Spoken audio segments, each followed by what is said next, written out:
Well, let's turn now to the United States, where the race for the White House continues to be very close. The latest polling numbers showing Kamala Harris with a slight lead, but within the margins of error. The same goes for the battleground states, where political analysts say the U.S. presidential race will be decided. So, with some 45 days left in the American campaign, there's still no clear winner emerging.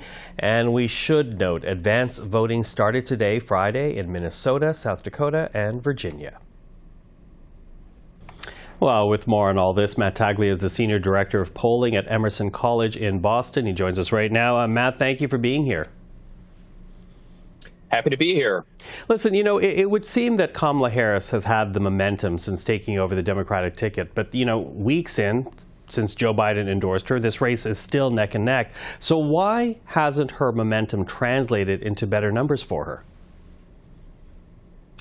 Well, I think this is a very unique campaign. And, going from the vice president helping the president who is running again to now the Democratic nominee for president, it's quite a tall order trying to build that much momentum.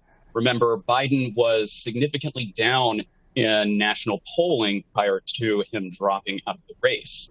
So there's a lot that goes on into these campaigns.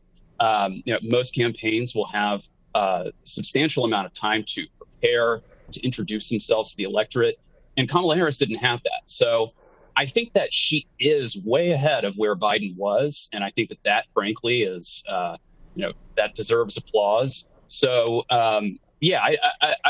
I think she is still running up against, a seasoned campaign. So we do have to manage expectations. But, anything can happen in the next 7 weeks. Yeah, anything can still happen. Although, Donald Trump still seems to have a clearer path to 270, the number of U.S. Electoral College seats needed to win the presidency. Why is his path clearer? Yeah, he might have a little bit clearer of a path. I think that was certainly true when Joe Biden was a Democratic nominee. Right now, so we just conducted swing state polling, these 7 states, and right now things are tied. It is as close as it can get, and there does not seem to be a clear winner. I think that there are several different possibilities for either candidate to make it through. What I can say is that if certain states, say North Carolina, backs Harris on November 5th, then we can pretty much rest assured that she will win the presidency. Now, conversely, if President Trump wins these Rust Belt states, Pennsylvania, Michigan, Wisconsin, then he is very likely going to win the presidency. So there are a few different paths for each. Right now, we just don't know which way it's going to go. Mm-hmm. Tight, as you say. These handful of states aside, I'm kind of wondering, when you look at the polling numbers, what are Americans saying about the strengths and the weaknesses of each presidential candidate? Yeah, so we look at these issues, and overall, we find that folks who say that the economy and immigration is their top issue, they're backing Trump. And with the case of immigration, that's something like 90% in some of these states who are backing Trump. The economy, on the other hand, that's another strength for him. He wins somewhere between 60% and 70% of the voters in swing states who say that the economy is their top issue. So he really does have some strengths there, and the economy is the top issue overall.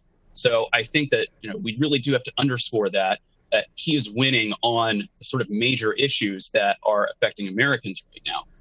However, on the other hand, there are several other issues that may not be the top issue to voters, but that are still very important and that altogether add up to a very sizable number. So things like abortion and things like housing affordability, again, variable by state and not necessarily the top issue for folks, but these are issues where Harris really wins and where she has capitalized. Abortion access being a major policy priority for Democrats, and housing affordability also being a priority for Democrats and something that the Harris campaign has addressed directly with some proposed legislation.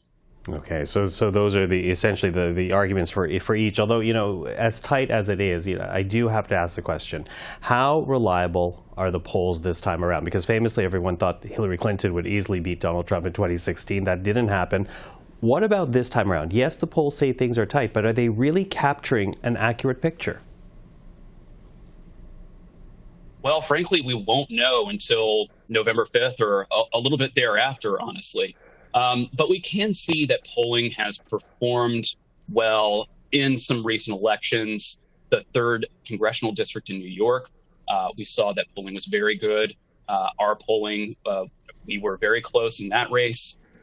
In some of the special elections in 2023, we saw some very close results. So I think that a lot of these polling outfits, whether they are in academia, like we are, or they're private pollsters for media and for candidates, we're seeing is a shift over the past 10 or so years, moving towards a mixed mode methodology where we contact folks through all different means. So through text messages, we'll contact them online, through email, and by phone call.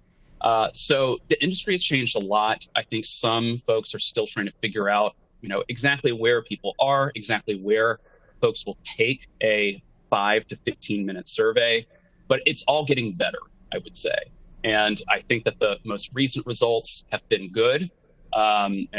We are entering another presidential year that changes things. 2020, some polls were pretty far off.